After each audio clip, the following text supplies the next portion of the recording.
BEd प्रथम semester के सभी छात्र ध्यान देंगे कि आज हम आपको आपके थर्ड पेपर शैक्षिक प्रशासन, प्रबंधन, पर्यावरण, शिक्षा एवं स्वच्छता में आज आपको हम विद्यालय प्रबंधन एवं संगठन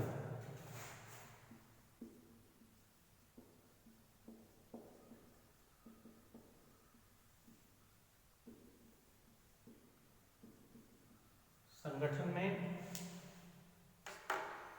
आपको सबसे पहले कॉन्सेप्ट ऑफ मैनेजमेंट की बात की शुरुआत होती है। जैसे उद्योग, व्यापार तथा शिक्षा जैसे क्षेत्रों में प्रबंधन अपना एक महत्व रखता है। प्रबंधन के द्वारा समस्त मानवीय एवं भौतिक संसाधनों की व्यवस्था या उसका हम आप अधिकतम उपयोग करते हैं, जिससे कार्य प्रणाली में गति आती है। संसाधनों में कहीं कोई उसमें कमी है जो उद्देश्य की पूर्ति में बाधा आती है, तो उस उद्देश्य की पूर्ति में वो सपोर्ट करता है। अर्थात प्रबंधन किसी भी संगठन, चाहे वह औद्योगिक जगत से हो या शिक्षा जगत से, उस मस्तिष्क का कार्य करता है। यही नीति निर्धारण का कार्य करता है, जिससे हम क्रियान्वयन करके एक व्यवस्था करते हैं और यही भविष्य के लिए एक योजना का निर्माण करता है। शिक्षा के क्षेत्र में जब से तकनीकी का प्रवेश हुआ है, तब से शिक्षा तथा शिक्षण के क्षेत्र में प्रबंधन का महत्व और अत्यधिक बढ़ गया है। प्रबंधन में अब शिक्षण से संबंधित कार्यों और क्रियाओं को भी सम्मिलित किया गया है, जिससे हमारा जो कुछ विद्वान लोग हैं, जिन लोगों ने ये बताया कि प्रबंधन आधारभूत समन्वय तथा संचालन सक्रिय, जिससे संगठित एक प्रयास सम्मिलित होता है। क्योंकि हम अपने पूर्व निर्धारित उद्देश्यों की प्राप्ति के लिए अमानवीय तथा अन्य संसाधनों का उपयोग सुनिश्चित करने की एक प्रक्रिया है। जैसे इसका अपना एक उद्देश्य होता है। उस उद्देश्य में, क्योंकि जो भी हम कार्य करते हैं, उस कार्य की भी अपनी एक उद्देश्य के अनुसार ही हम अपने कार्य के क्रियान्वयन का जो मैनेजमेंट होता है, उसको हम व्यवस्थित करते हैं। और प्रबंधन से ही हमारी जैसे कार्य की सफलता बढ़ती है, उस कार्य की सार्वभौमिकता होती है और वह एक समन्वित प्रक्रिया होती है, जिसके आधार पर प्रबंधन की जो क्रिया आधारित होती है या जो प्रबंधन है वो जो बहुआयामी होता है। क्योंकि प्रबंधन कोई एक क्षेत्र नहीं होता, बल्कि प्रबंधन के अनेक क्षेत्र, कार्य तथा आयाम होते हैं। प्रबंधन में ही मानव शास्त्र है, समाज शास्त्र है, मनोविज्ञान है, विज्ञान है, ऐसे तमाम अन्य विषयों के सिद्धांतों का हम उपयोग करते हैं। जैसे इसमें जो मैनेजमेंट पढ़ना है वो स्कूल के सापेक्ष पढ़ना है, यानी विद्यालय प्रबंधन में कैसा, क्योंकि विद्यालय के प्रबंधन में हम आप स्कूल की चर्चा करते हैं, क्योंकि मीनिंग ऑफ स्कूल स्कूल किसे कहते हैं? स्कूल शब्द की उत्पत्ति एक ग्रीक शब्द है स्कूल से हुई है। इस शब्द का अर्थ है अवकाश। प्राचीन यूनान में अवकाश के स्थानों को ही स्कूल के नाम से पुकारा जाता था। अवकाश शब्द का स्पष्टीकरण करते हुए A.F. लीच ने लिखा, वाद विवाद या वार्ता के स्थान जहां एथेंस के युवक अपने अवकाश के समय को खेलकूद, व्यायाम और युद्ध के प्रशिक्षण में व्यतीत करते थे, धीरे धीरे दर्शन तथा उच्च कक्षाओं के स्कूलों में बदल गए। एकेडमी के सुंदर बागों में व्यतीत किए जाने वाले अवकाश के माध्यम से स्कूल का विकास हुआ। यह A.F. लीच ने लिखा, क्योंकि नीड ऑफ स्कूल यानी स्कूल की आवश्यकता ही क्यों पड़ गई। स्कूल एक सामाजिक संस्था के रूप में, विद्यालय समाज का निर्माता के रूप में, क्योंकि भारतीय शिक्षा आयोग 1964 ने अनुभव किया कि भारत के भाग्य का निर्माण इस समय उसकी कक्षाओं में हो रहा है।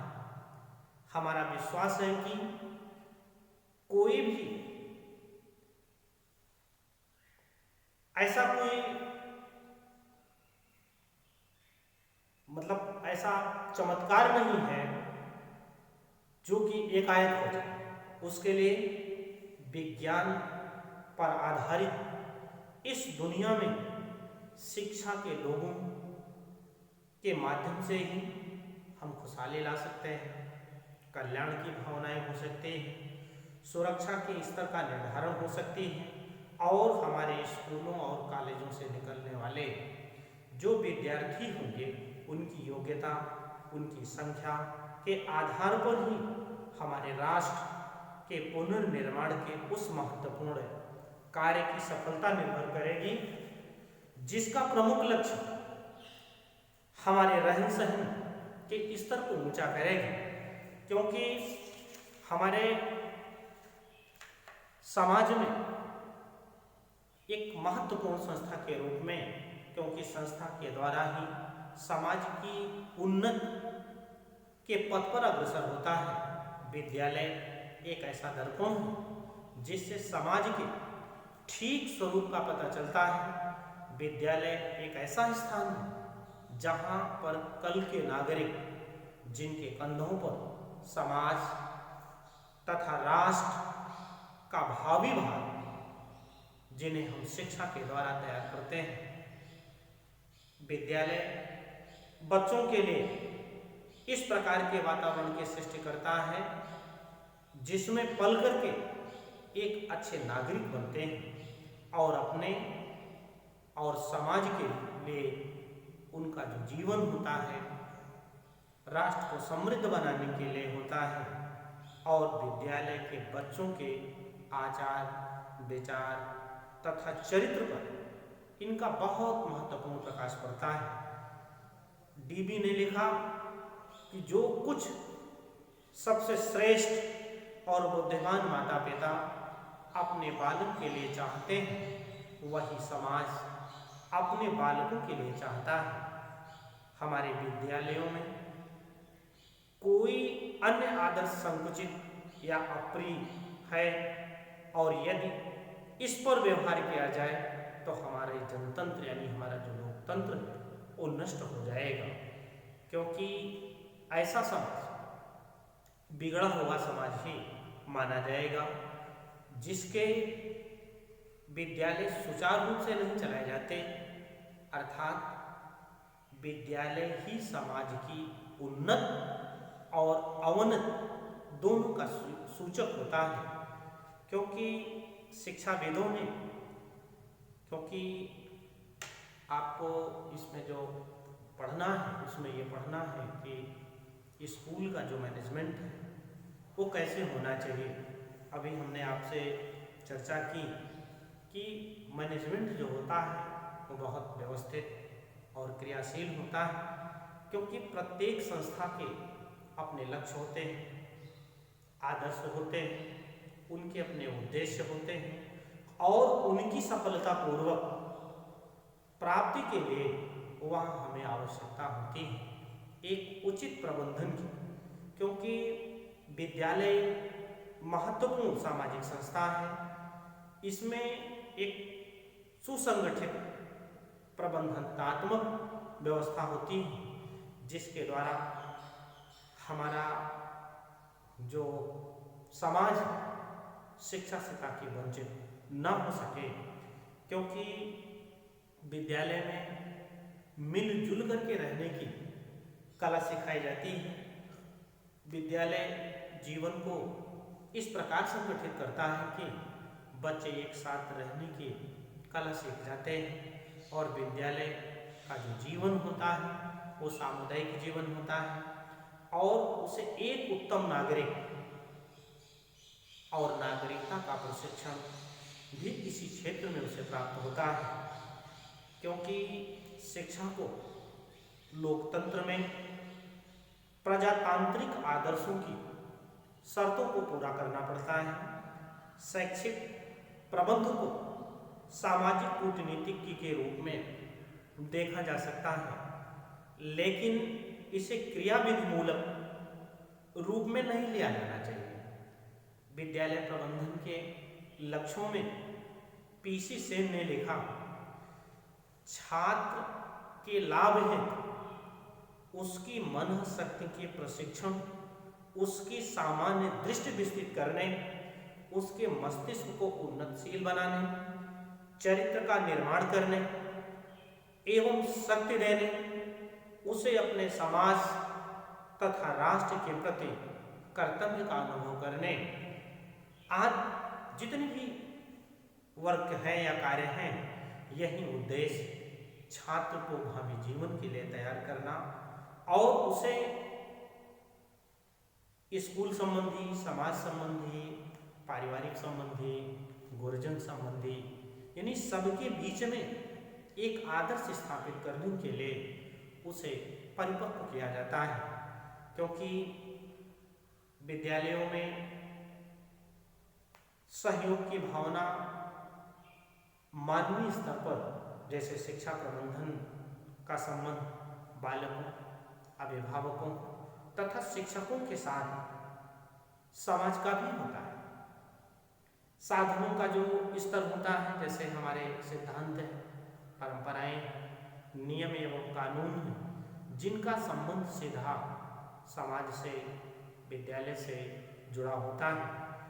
और जैसे शिक्षा संबंधी आप प्रयोग कराते हैं या अनुसंधान के लिए आप संस्थाओं में समुचित व्यवस्था करते हैं, क्योंकि वर्तमान का जो युग है वो प्रगतिशीलता यानी दिन प्रतिदिन हम विकास कर रहे हैं, तो वहाँ शिक्षा शास्त्रियों द्वारा प्रतिपादित जो नवीन विचारधाराएं हैं, जो धारणाएं हैं या जो प्रयोग हैं, यानी वो विद्यालय की, समाज की परिस्थिति के अनुसार उसकी उपयोगिता बनाने के लिए समयानुकूल इसका परिवर्तन करके शिक्षा संबंधी प्रक्रियाओं के साथ साथ उसमें संशोधन करके हम समीक्षा करते हैं और परिवर्तन प्रकृति का शाश्वत नियम है।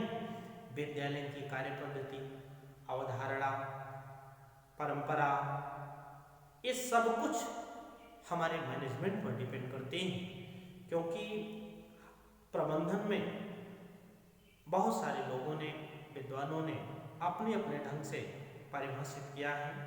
जैसे पीसी रैन ने लिखा, छात्र के लाभ हेतु, यानी जो छात्र पढ़ते हैं उनके लाभ हेतु उनकी मन स्थिति के अनुसार प्रशिक्षण दिया जाना चाहिए। उनकी सामान्य दृष्टि हो तो उसको हमें डेवलप करना चाहिए, उसके मस्तिष्क को हमें उन्नत बनाना चाहिए, चरित्र का निर्माण करना चाहिए और शक्ति देना चाहिए उसे अपने समाज एवं राज्य के प्रति कर्तव्य का अनुभव कर सके और इसके लिए विद्यालय को बहुत सुव्यवस्थित करके, क्योंकि उसका यही उद्देश्य है कि जिससे छात्र के लिए तैयार किया जाए और वह समाज में एक आदर्श नागरिक के रूप में वह प्रतिस्थापित हो सके।